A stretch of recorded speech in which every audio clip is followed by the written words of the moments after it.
अस्सलामु अलैकुम वरहमतुल्लाहि वबरकातुहू।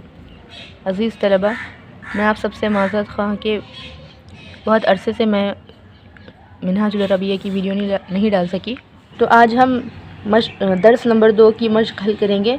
दर्स नंबर 2 में हमने मन और मा अस्मा इस्तिफ़हाम के बारे में पढ़ा था कि मन जो है वो अक्लमंद और जानदार के लिए इस्तेमाल होता है। अक्लमंदों के लिए मन का इस्तेमाल होता है और गैर अक़िल के लिए माँ का इस्तेमाल होता है। और अक्लमंदों में इंसान, जिन्नात और फरिश्तों का शुमार होता है, और इसके अलावा जितनी भी चीज़ें होंगी वो सब गैर जानदार में उनका शुमार किया गया है और उनके लिए माँ का इस्तेमाल किया जाएगा। तो चलिए शुरू करते हैं। बिस्मिल्लाहिर्रहमानिर्रहीम। ये कौन है? मन हाज़ा, हाज़ा रजुलुन, वो कौन है?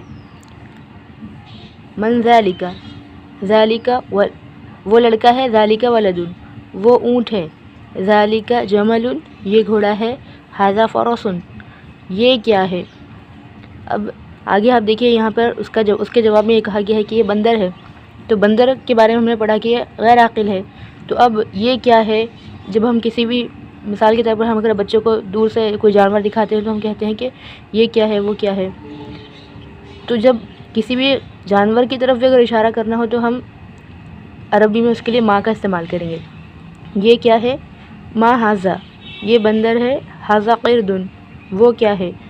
माँ ज़ालिका, वो कुत्ता है। ज़ालिका कल्बुन, ये गधा है।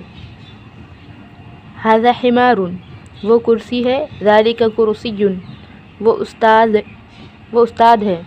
ज़ालिका उस्ताज़ुन, उस्ताद की अरबी ज़बान में उस्ताज़ुन ही होगी, ज़ाल के साथ। वो उस्ताद है। ज़ालिका उस्ताज़ुन, ये लड़का है। हाज़ा वलदुन, ये किताब है। हाज़ा किताबुन, वो अरबी है। ज़ालिका अरबियुन, मुहम्मद कौन है? मन मुहम्मदुन सल्लल्लाहु अलैहि वसल्लम, वो इंसान है। ज़ालिका इंसानुन, वो रसूल है। ज़ालिका रसूलुन, ये मज़हब है। हाज़ा मज़हबुन या हाज़ा दीनुन, वो इस्लाम है। ज़ालिका इस्लामुन, ये क्या है? मा हाज़ा, ये किताब है। हाज़ा किताबुन, वो क़ुरआन है। ज़ालिका क़ुरआनुन। उम्मीद है ये मश्क आपको समझ में आ गई होगी और आपने इसको सही भी किया होगा। नया सबक हम शुरू करते हैं। बिस्मिल्लाहिर्रहमानिर्रहीम। दर्स नंबर 3। इसमें ज़मीर के बारे में बतलाया गया है कि इसमें ज़मीर किसे कहते हैं और इसका इस्तेमाल कैसे किया जाएगा। तो इसमें ज़मीर उर्दू में क्या है? मैं, हम, तुम वग़ैरह। तो अरबी ज़बान में इसको हम कैसे इस्तेमाल करेंगे, ये आज हमने सीखना है। तो यहाँ पर पहला जुमला है अना वलदुन। अना वलदुन, अना यानी मैं, अना यानी मैं। अना वलदुन, मैं लड़का हूँ। हम पहले ही पढ़ चुके कि वलदुन लड़के को कहते हैं। अना वलदुन, मैं लड़का हूँ। अंता यानी तू, अंता यानी तू, और अंता का जो इस्तेमाल है वो मर्द के लिए होगा, यानी मुज़क्कर के लिए होगा। अंता यानी तू। अंता वलदुन, तू लड़का है। अना वलदुन, मैं लड़का हूँ। अंता वलदुन, तू लड़का है। अना कबीरुन, अना कबीरुन, कबीर कहते हैं बड़े को। अंता सगीरुन, अना कबीरुन, मैं बड़ा हूँ। अंता सगीरुन, तू छोटा है। सगीर कहते हैं छोटे को। अंता सगीरुन, तो कबीर। अब ये कबीर और सगीर, जो भी कबीर है, यानी जो भी इस तस्वीर में जो बड़ा है और जो छोटा है, यानी कबीर और सगीर, इन दोनों के दरमियान में एक मुकालमा यहाँ पर दिया गया है। कबीर कहता है, यानी काफ से यहाँ पे इशारा किया गया है कबीर की तरफ। कबीर कहता है हल अंता सगीरुन, हल अंता सगीरुन, क्या तू छोटा है? और यहाँ पे एक नया लफ्ज़ हमने पढ़ा, हल। तो हल ये जो है हर्फ़े इस्तिफ़हाम है। पीछे जो हमने दर्स नंबर 2 में पढ़ा था मन और माँ, वो इसमें इस्तिफ़हाम था, इस्म था वो। और इस्म जो है वो जुमले में मुब्तदाई ख़बर बनता है ना। और यहाँ पर ये हल हर्फ़ है। हर्फ़ जुमले में कुछ भी नहीं बनता, बस माना में तब्दीली करता है। हल यहाँ पर इस्तिफ़हाम के माना पैदा करेगा, यानी सवालिया जुमला कर देगा, जुमले को सवालिया कर देगा, यानी सवाल के माना पैदा करेगा जुमले में। और ये तरकीब के अंदर कुछ भी नहीं बनेगा।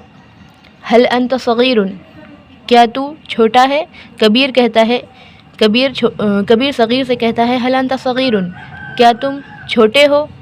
تو صغیر کہتا ہے نعم انا صغیر، نعم کہتے ہیں ہاں۔ کبھی بھی ہمیں جی ہاں کہنا ہو تو عربی زبان میں اس کے لیے نعم کہیں گے، نعم انا صغیر، ہاں میں چھوٹا ہوں، یا جی ہاں میں چھوٹا ہوں۔ پھر صغیر پوچھتا ہے کبیر سے هل انت صغیر، کیا تم چھوٹے ہو؟ هل انت صغیر، کیا تم چھوٹے ہو؟ اور انت کا ترجمہ ہم تم بھی کر سکتے ہیں اردو زبان میں، اور اس کا ترجمہ آپ بھی ہوگا، یعنی آپ اور تم دونوں کے لیے عربی زبان میں انت کا ہی استعمال ہوتا ہے۔ هل انت صغیر، کیا تم چھوٹے ہو؟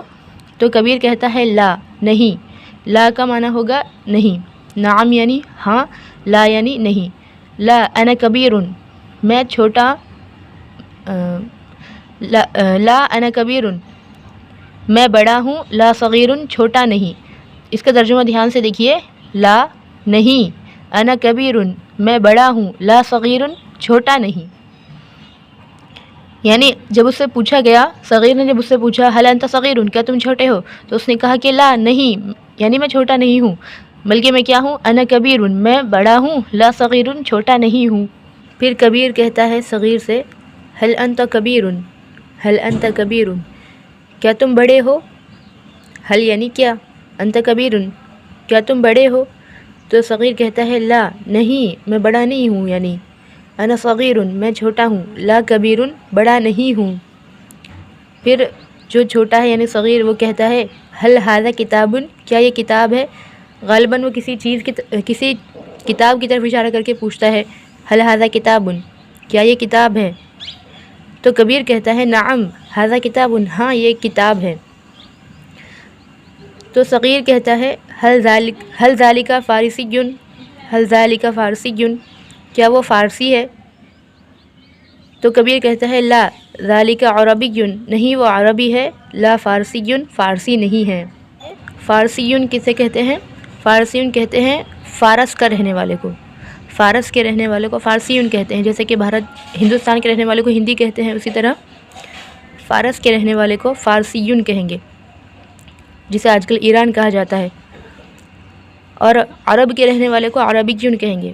یہاں پر بعض طلبہ کو یہ اشکال ہوتا ہے کہ یہاں پہ اس صغیر نے کبیر سے کتاب کے بارے میں پوچھا ہے، تو شاید اس جملے میں وہ کتاب ہی کے بارے میں پوچھ رہا ہے کہ یہ عربی کتاب ہے یا فارسی کتاب ہے، لیکن ایسا نہیں ہے، کیونکہ جب کتاب کی بات کی گئی تو وہاں پہ ھذا کا استعمال تھا، کیا یہ کتاب ہے؟ تو کبیر نے جواب میں کہا تھا کہ ہاں نعم ھذا کتاب، کہ ہاں یہ کتاب ہے۔ لیکن صغیر دوسرا ایک سوال کر رہا ہے، غالباً وہ کسی دور جو ایک شخص ہے اس کی طرف اشارہ کر کے پوچھتا ہے کہ کیا وہ فارسی شخص ہے؟ تو وہ کہتا ہے کہ نہیں، وہ عربی شخص ہے، فارسی شخص نہیں ہے۔ امید ہے یہ سبق آپ کو سمجھ میں آ گیا ہوگا۔ اگر آپ کو کوئی بھی اشکال ہو تو آپ مجھے کمنٹ کر کے پوچھیے۔ اس کی ترکیب اور اس کی جو مشق ہے انشاءاللہ وہ اگلے ویڈیو میں آپ کو مل جائے گا۔ السلام علیکم ورحمۃ اللہ وبرکاتہ۔